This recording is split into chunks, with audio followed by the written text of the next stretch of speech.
রাশিয়ার সফরের দ্বিতীয় দিনে ক্রেমলিনে বৈঠক করেন ভারতের প্রধানমন্ত্রী নরেন্দ্র মোদি ও রুশ প্রেসিডেন্ট ভ্লাদিমির পুতিন।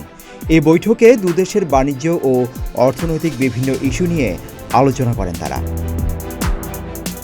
তাস নিউজের প্রতিবেদনে বলা হয়, ভারত রাশিয়ার কৌশলগত সম্পর্ক জোরদার এবং বৈশ্বিক চ্যালেঞ্জ মোকাবিলায় মস্কো নয়াদিল্লির মধ্যে সহযোগিতার উপর গুরুত্বারোপ করা হয়েছে।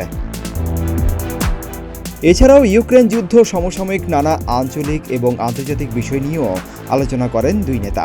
ইউক্রেন ইস্যুতে শান্তিপূর্ণ সমাধানের আহ্বান জানান ভারতীয় প্রধানমন্ত্রী নরেন্দ্র মোদি।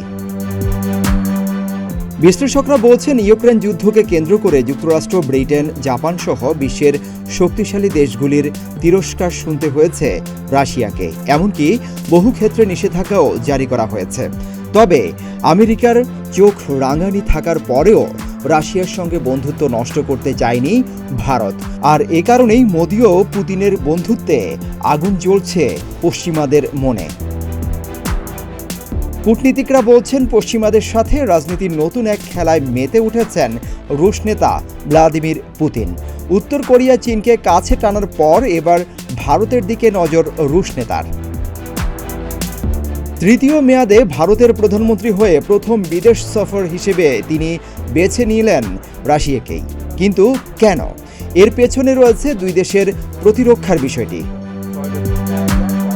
আল জাজিরার এক প্রতিবেদনে বলা হয়, মোদির এবারের রাশিয়া সফরে দুই দেশের মধ্যে নতুন কোনো অস্ত্র চুক্তি হয়েছে, তবে তার বিস্তারিত এখনও জানা যায়নি।